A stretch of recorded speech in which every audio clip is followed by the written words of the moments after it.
Hello, hello. I'm Rachel. I have hamsters, and welcome back to my podcast. This is episode 4 of season 2, and today we're going to talk about how to stop acquiring hamsters, a problem I have a lot. And also I have a bunch of updates for you guys, so hopefully I have a very full episode for us. I call it the Rachel Got Hamsters podcast, but really it's We All Got Hamsters podcast, so maybe I should change the name. And that's why we're all here, and it's so lovely to have you here with me. I know you guys are cool people. I wish we could hang out. Maybe one day, maybe we'll have like a conference, a hamster conference. Wouldn't that be fun? Anyway, so updates. I'm going to start today's episode with a kind of a sad update. If you weren't aware, or maybe you haven't followed it a lot, it's been 1 year since the 318 small pets went missing from the San Diego Humane Society. And if you haven't kept up with it, basically 318 small pets from the San Diego Humane Society were transferred to the Southern Arizona Humane Society. And they were supposed to go to the Southern Arizona Humane Society, and then they went missing. And the Southern Arizona Humane Society said, those pets were rehomed with local small animal rescues. The thing is, small pet people, we know all the small animal rescues in the area. And there is one, Hammy Home. Why am I forgetting her name? Anyway, she took in a few animals, not 318, and the rest of them were totally unaccounted for. So they just lied about their whereabouts. And thankfully, there were small pet people who would not let it go and kept saying, where are these animals? Where are these animals? And eventually it was uncovered that the animals were sold to a reptile feeding like a small reptile feeding company. And more or less the animals were transported in unair conditioned vans. So it's like super hot in southern Arizona. So they were not kept in humane conditions, and then they were frozen and made into feed, which, of course, snakes need to eat. But even those animals that feed snakes deserve to be treated with dignity and respect and not kept in hot vans. But also they just lied, and they continued to cover it up. And I'm sure they're government officials. They got paid, I'm sure, for these animals. So a lot of things wrong, a lot of things unethical about this. And it's really sad. I mean, these animals were supposed to have a second chance at a home. And they were supposed to go to the Southern Arizona Humane Society and then hopefully find homes. And instead they became food. And yeah, it just, everything about it was done in a really unfun, really unethical way. So if this is something that you feel you care about deeply, and hopefully you do if you listen to this podcast, there is a Facebook group you can join. It's called Justice for 318. I will put a link down to it in the show notes. And they continue to do advocacy work for the small animal community, I believe mostly in Southern California and Arizona. And there's also a t-shirt you can buy that has the names of all the 318 animals that were lost, and all the proceeds go to small animal rescues in the area. So if you'd like to support that, I think it's a great cause, and very sweet. And, it's really great that we have people who care so much that they didn't let this go, and that they kept saying, where are these animals? Anyway, so back to happy things. I have been doing more cage updates. If you remember my last episode, I was talking about how I was upgrading everybody's cages, and I have completed my work, I'm happy to say, more or less. So I actually switched Dexter and Maurice. They are two of my dwarf hamsters. Dexter is extremely active, very interactive. If you see photos of hamsters on my Instagram or anywhere, it's usually Dexter, because he literally wants to come out all day long. He is the strangest hamster I've ever had. He doesn't burrow. He just sleeps on top of his bedding. He doesn't really stash food. He just eats it all. And he wants constant attention and is super social. So all the things that hamsters are not typically. But he's super fun, and I decided to put him in the size large Vista. And then I switched Maurice into the size medium Vista. And Maurice hadn't had a cage clean in a while. It was getting stinky in there, and I just wanted to switch things up for him, make it a little more interesting. And he seems happy. I mean, Maurice is such a sweet little guy. He kind of does his own thing. He's not super interested in interacting, but he's also not like actively against me. He does come out, and I mean, he does come out a lot, and a lot, that's an overstatement. He does come out, I can pet him, but he's not like, hey, I want to see you. No, he never feels that way. But I'm feeling really great about these setups. I did buy a lot of stuff to kind of upgrade, and sometimes it's hard to know what you're going to need. I will say, I feel like I ended up with some things that I didn't end up using, or I used more of some things and less of other things, just because it's like once you start getting into that nitty gritty of setting up the cage, you start to realize like, oh wait, I need one more platform, or like, oh, maybe I need like one more cork log here, or it can be a little hard to predict what you're going to need. And so, you know, if you're a new hamster owner, I think that is a challenge, is just like figuring that out and knowing what you're going to need. Just get a bunch of different stuff and mix it up. And you might not use all of it in your enclosure, but then you can rotate things in and out, make it interesting. So I think that's typical for me. And I will say, on the whole, all of my hamsters seem so much happier since I did all these cage upgrades. Peggy wasn't coming out very much. She was in a bin cage, in a 200 quart bin cage, and I moved her into the 40-inch Pro-Lee cage. And now she comes out all the time. I see her way more often. She's way more interactive.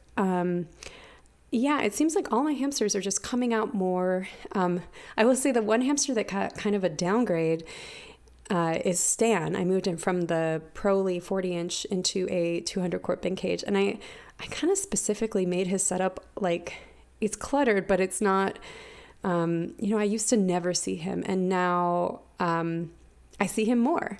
And well, more is an overstatement, but he's definitely more on the surface. And that's great, because I do want to kind of work with him and start to try to interact with him a little more, because at some point, I will probably need to bring him to a vet, and that is going to be tricky if he's totally untamed like he is now. So it's been really successful. Nobody seems to be stressed. I think I feel really great about the way I did it, and all the upgrades seem like everyone seems engaged and excited about their new setups and new things in their cage, and nobody is like, I'm bored. Oh, and there's little Fred. Maybe I should go say hi to him. Give me a sec. I said hi to him, but I gave him some baby food to eat. He's getting old. So I'm going to let him eat his baby food rather than bug him. Anyway, so I did want to follow up on the happy hamstery updates. I know I opened some items. Whoa, what was that? Something fell. So I wanted to tell you guys the Lotus Pods, which are these sort of like flower pods. They have all these little holes in them. They have been huge hits. Like, all of my hamsters seem to love them. I only bought 4 of them, so I bought more so I can have like one in a playpen, and so everyone can have one, because I didn't have one for everyone. They're great. I put my seed mix in them at night, like as like an option as a boredom breaker, and I watch them on the video. They all kind of wrestle with it. Dexter loves it. He's been chewing on it. Yeah, I love them. So I actually bought more. So I'm getting some of those from Happy Hamstery soon. And so if you don't have them, highly recommend. This is a great food feeding boredom breaker. And I think she still has them for sale on her website. You can also buy them from Etsy. I saw them on one Etsy shop, and now I'm forgetting which one. I'll put a link down below. The donuts that I got from her, also a huge success. I don't exactly know what they are, but they're very hard. And so I actually think they're like a really great chew toy. I've noticed Fred chewing on them a lot, and I put one in the playpen and they all seem to love it as a chew toy. So less of like a unhealthy treat and more of like a chew toy, which is great. And they're like very attracted to it. So if you're looking for a good chew toy for your hamster, I highly recommend the donuts that Happy Hamstery has. And I think she still has some for sale. And I believe, did they come from pouches for pastries for pouches. I'm not sure. Maybe came from pastries for pouches. Again, I'll put links down below. And then the straw hides that I got, so great. I love them. They're so lightweight. I can put them on top of the bedding. This is one of the things that once I started doing more cage setups, I realized that these straw hides are like key for adding clutter and interest into a cage. And so I actually bought a few more. So those are coming, so I can continue to put that in my hamster cages. So very happy customer from the Happy Hamstery. If you haven't shopped at her shop, check it out. And I think she has some new products dropping today. So highly recommend, or you can subscribe to be in the Happy Hamstery box, and get a box from her 4 times a year, which, I mean, I'm kind of tempted, although I have a lot of hamster stuff. Other things going on in my update life. So it was time to update the playpen and the photo area. So for the photo area, I actually have an Italian restaurant that I got from Little Ham Designs US before she closed her shop. And so I set that up, and it is very cute. I think I'm going to go to Hobby Lobby this weekend. I've never been, but I'm very excited. And I'm going to buy a few more like little pieces to put in the area just to kind of like add some interest. But it's so cute. It has like a little table and spaghetti and this like really adorable little lantern. So really excited to do more photos. I did one little session with Dexter last night, but I'm excited to see my other hams go to the Italian restaurant. And then in the bigger playpen, I'm going for a camping theme. So I'm mostly kind of camping forest. So I have a bunch of, more like natural wood items that I put in there, and like red mushroom hides and that kind of stuff. And then I decided I bought these tiny little Adirondack chairs. I saw them. I was on a trip recently and I saw them for sale, and I was like, that's what I need. It's perfect. So I got 2 of those. And then I was going to buy like a little, dollhouse like fireplace, or like an LED fireplace. But instead I put some like battery operated lights inside like a little like see-through butter dish, and I think that's going to be my campfire light. I'll share some photos once I get it going. I also got some things from Hobby Lobby, these like little birds, these little are they ceramic resin? I think they're resin birds. So I'm just going to like glue those on some places to sort of liven up the area. And what else do I have in there? I have, of course, I'm using the Bukastat flour mix. I don't know if I've talked about this, but I got their flour mix, and it is lovely. It's like these huge, massive flowers. It's so beautiful.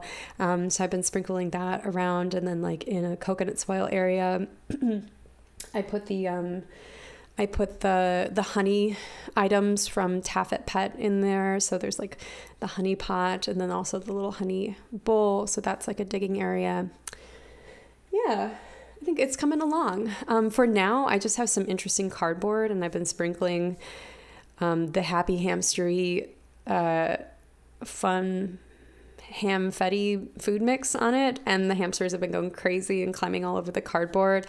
I have to say, as much as I try to make really fun, beautiful setups with like natural items and like really cute things that they might enjoy, there is nothing like some interesting cardboard. I think it is highly underrated.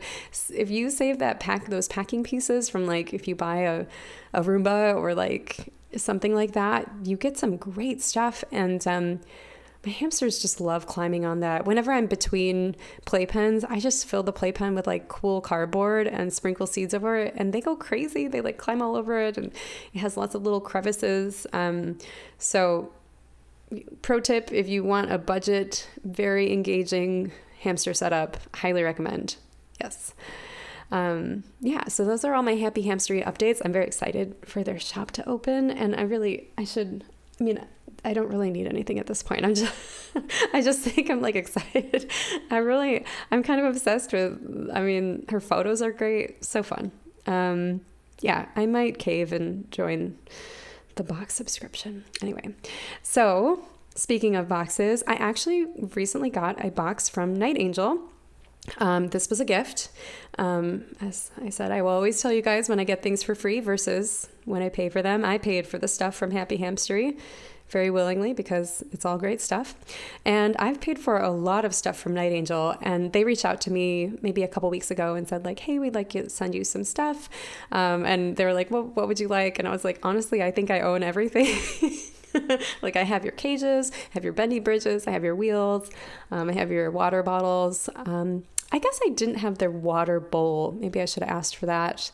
I love that one with a little mountain in it. So cute. But anyway, I let them just send me some stuff, and yeah, lots of fun stuff. So I'm going to open it now and share with you what I got. So, okay. And can I just say, when Night Angel reached out to me, I was like, oh my gosh, Night Angel. Like, I feel like I'm way too small time. And Night Angel is like, you know, kind of I was very excited. So they sent me a box of aspen shavings. I know I've said I don't often use aspen because I actually find it bothers my allergies. But if I use a mask while I interact with it, it's fine. It's really kind of like when it's moving around that it bugs me. But once it's sort of settled, it's fine. And it is nice to provide it as an additional texture for your hamsters. So, you know, maybe I'll give it to somebody. It smells amazing too, if you want like a nice smelling substance. Okay.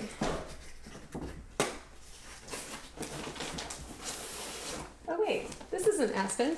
It's their soft paper. Oh, so exciting. You know, somebody just asked me about paper bedding. I was going to bring her questions to the next episode.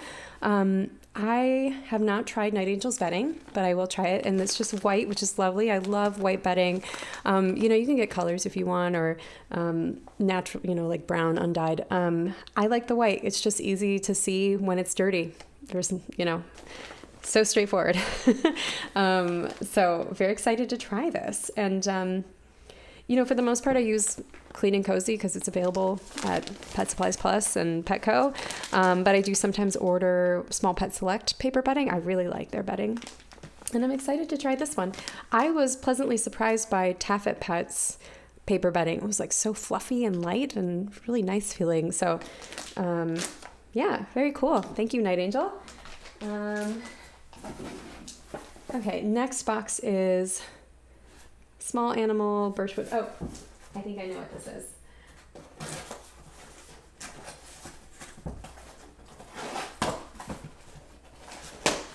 So this is the one thing I did kind of ask for. So I was like, you know what I would love is, oops, I wasn't in front of the mic.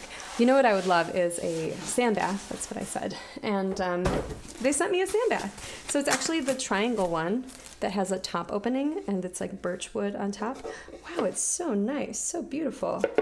Super excited for this. I don't know who I'm gonna give it to. I was thinking I would give it to Ella, because she, I don't know. But I recently updated her situation, and it seems to be working for now. I put a huge wooden hide in her. I gave her a tray sand bath again, like an acrylic tray, and then I put a huge wooden hide inside, and that seems to have helped. She hasn't kicked all the sand out yet.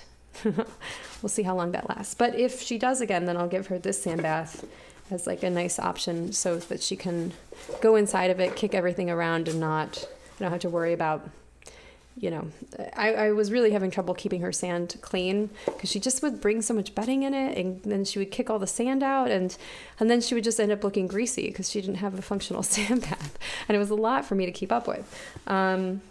So excited to try this. Thank you. And to go along with it, I also got a triangle corner platform. I don't know what height it is. I don't see what height it is, but I have like all of their platforms, but I don't have one of the triangle platforms. So I thought that'd be a nice addition as well.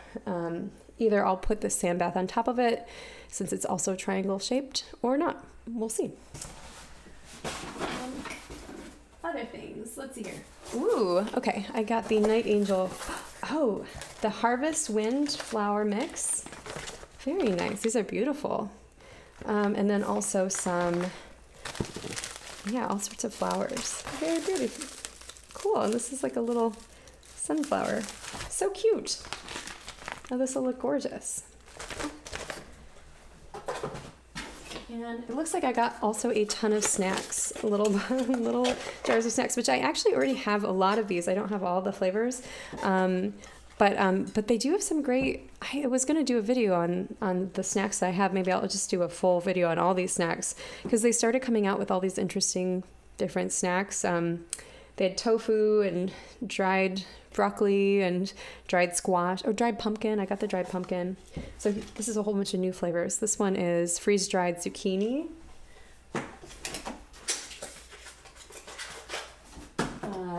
Cheerios.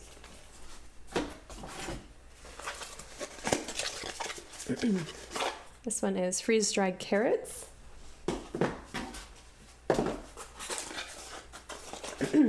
And this one is freeze-dried corn. Cool. All things I didn't have. So well done, Night Angel. And you know what I love about freeze-dried compared to just regular dried is it is like a little softer and easier to eat. So these are great for older hamsters. And I can grind them up for Maurice, who doesn't have top teeth. Also, what I love, I mean, it's great to give your hamsters regular vegetables, but freeze-dried or dried is also great because you don't have to worry about them spoiling and it gives them more diversity in their diet. Just interesting. So, cool. So I'm going to try these and then in some future episodes, I will come back and let you know what I think about all these things. But very excited. Thank you, Night Angel. Okay, so what else do I have today?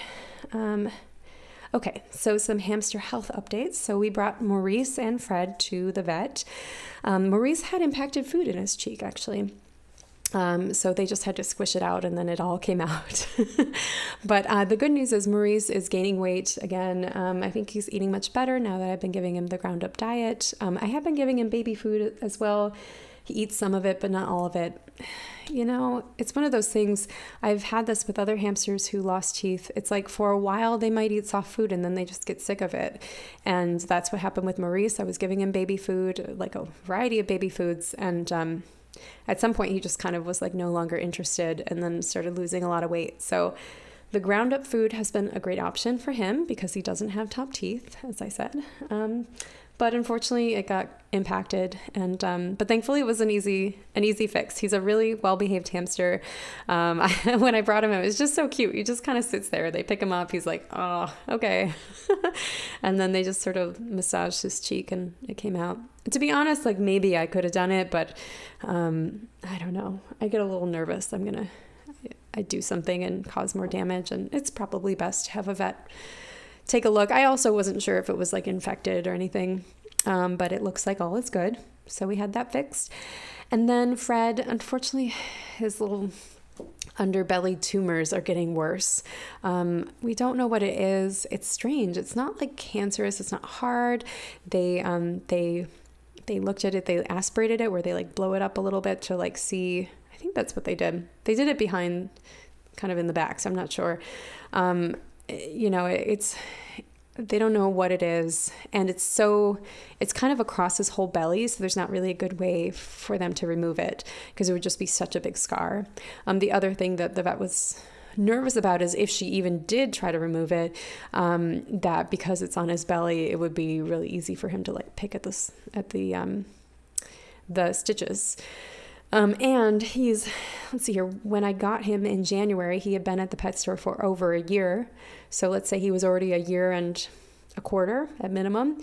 I've had him now for 6 months, you know, so he's coming up on 2 years. So I'm just trying to spoil him as much as I can, make his life as good as possible. But, you know, unfortunately, this is getting worse. And the vet said if it got worse, if it started to bleed or he started to pick at it, we might have to euthanize him, unfortunately. So I'm hoping it doesn't get to that. And I'm hoping that I can just sort of have him live his life out as best as possible. But, you know, it is what it is. I thought about getting a second vet's opinion, but I agree with her thoughts. I mean, it would be a very risky surgery. It's so widespread on his body and he's old. And there's, you know, I think it's just kind of the reality. But, well, I still have him. I'll try to give him the best life I can. And, yeah, he's such a sweet little guy. It's just too bad. I wish I had had him longer, you know. Anyway, so on to today's question of the week. It is from Becca. Becca wrote me an email. She was so sweet. She first she asked me about playpens and if she could share the playpen with her multiple hamsters. Obviously each one going individually, but like she wanted to know if that was a problem. I said no. I use one playpen and all my hamsters use it. I figure once you get a hamster and you quarantine them for 2 weeks, the likeliness of them having something that they're going to give to other hamsters at that point, once they've been isolated from the pet store environment or wherever it is they came from, there's not really anything that, if they don't present with any illness at that point, it's probably fine to let them share a space. So I let my hamsters share one playpen. I've never really had an issue with it. So that's what I do. But anyway, then she emailed me back and told me all about her hamsters. She works as in a vet clinic inside a pet shop. And so she has acquired now 5 hamsters because they all had medical needs. And very sweet. I think that's just such a sweet thing to take on because medical needy hamsters are not easy. It's a lot of work, a lot of love, sometimes a lot of money. Yeah, she's clearly has a big heart. And she wanted to know, so lately, I guess there's a little robo named Toffee that she has fallen in love with. I'm not clear if it's for sale, if Toffee is for sale or is a medical need hamster. But her question was really, she was like, how do you stop acquiring hamsters? She felt like she's just going to keep acquiring hamsters. And how do I stop?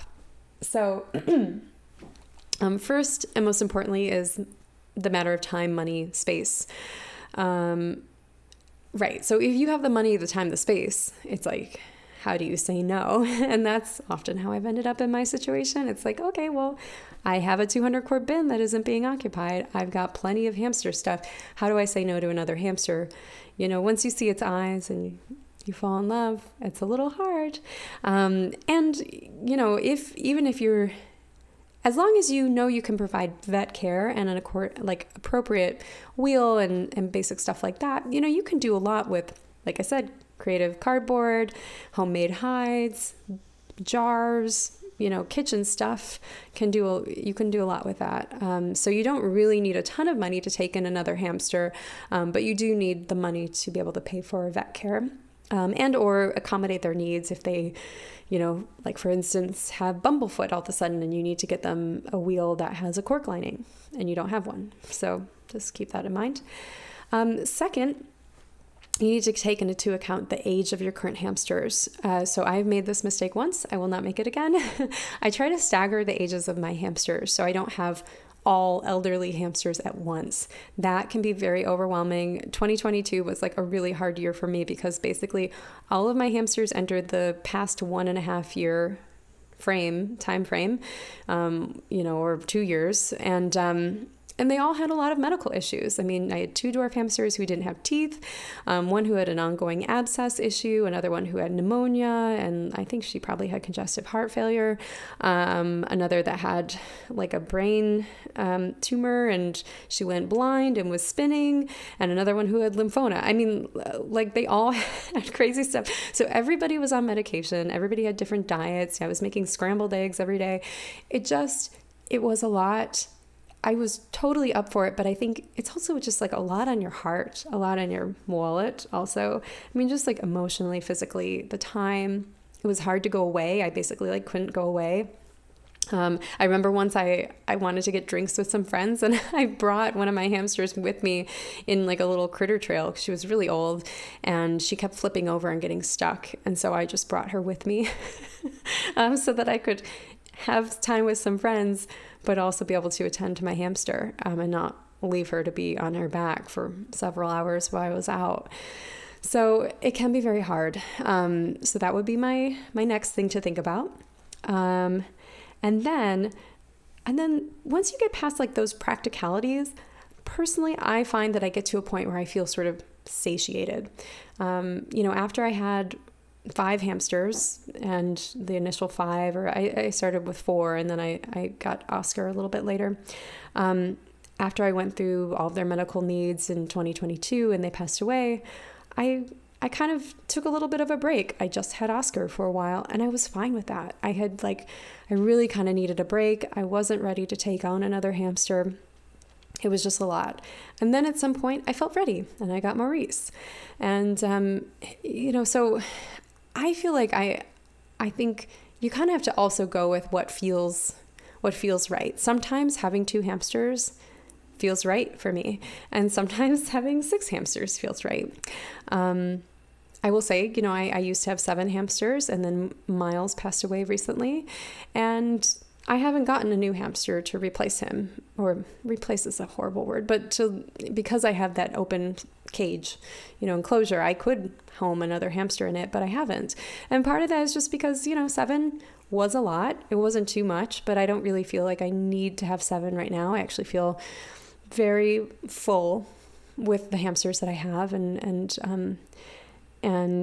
I'm just trying to spend more time with them, trying to get to know them, be there for little Fred, and try to keep Dexter entertained, and then meanwhile, try to get to know my 3 robos, Stan, Peggy, and Ella. Just try to work with them and see if I can get them to come out of their shells a little bit more. So I feel good with my hamster number. So I do feel like there's a point where you just feel good.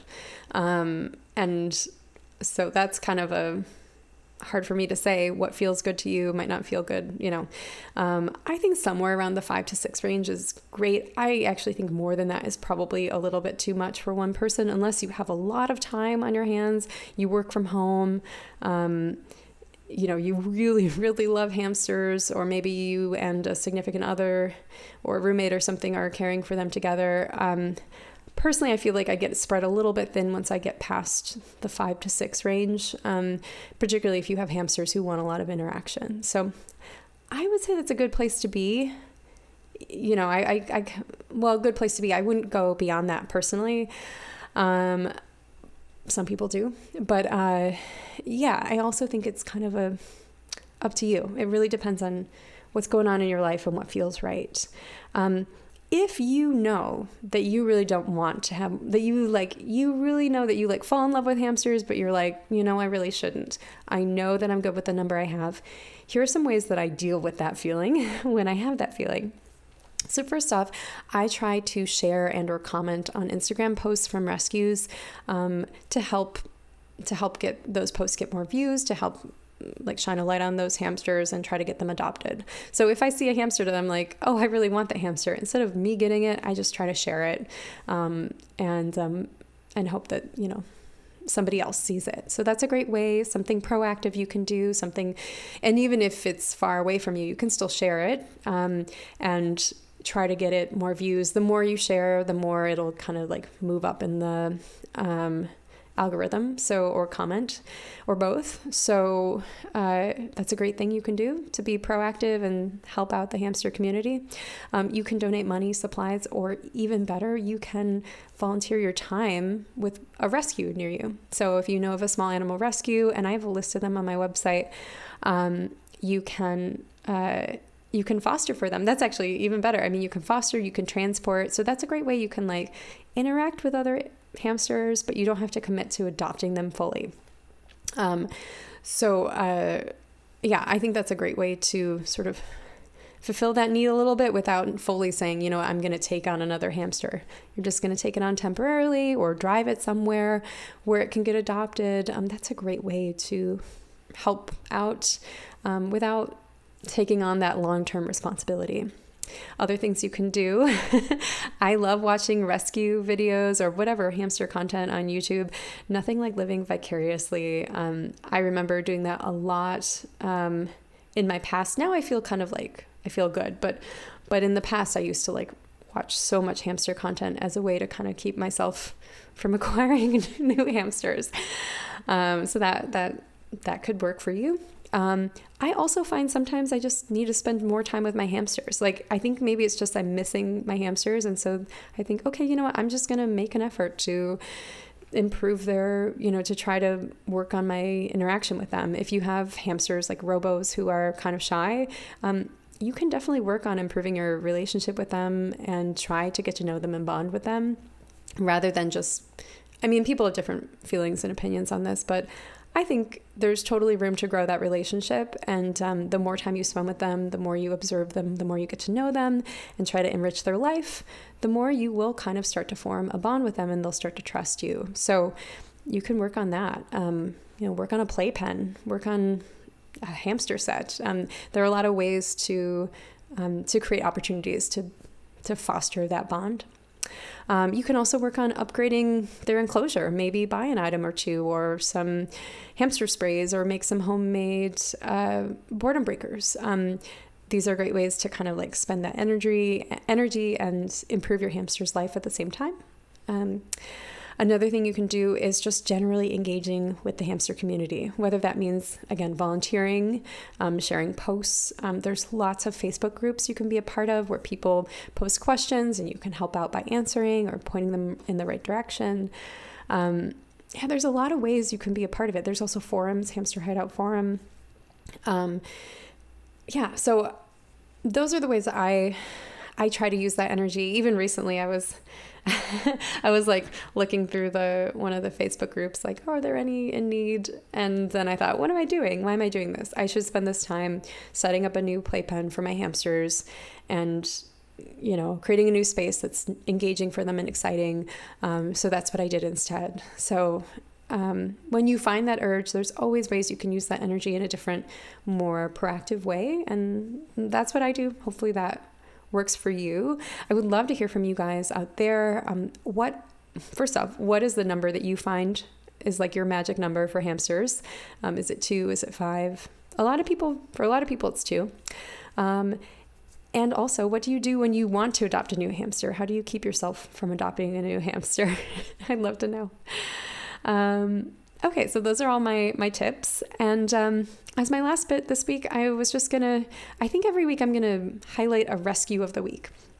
So this week, somebody emailed me about their new rescue. It's called Duchess Hamster Rescue. It's in Florida. And I think she updated that she's in, South Florida?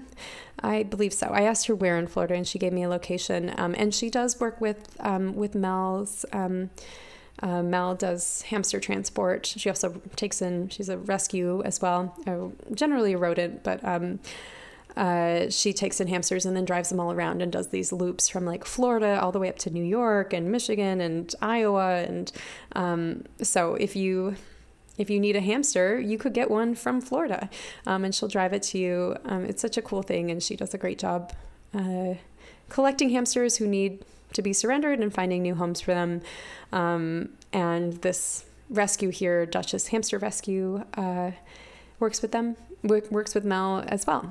So if you want to go give her some love, I will post her Facebook group in the show notes, so you can go like it, and share a hamster maybe if you're feeling like you need to do something proactive. All right, so I think that's everything for me this week. Next week, I have a whole nother list of questions that came in from someone, so I will go through those. But I hope this has been a good episode for you guys. And if you have any questions or topics you'd like me to cover, feel free to email me. I'm at rachelgothamsters@gmail.com. And you can comment on this video or share it with a friend. And maybe next episode I'll be wearing my 318 t-shirt, because I got to get one of those to support the cause and bring a light on tiny animals and how they affect our lives in such a positive way. So thank you so much for listening, and I will see you in my next episode. Bye.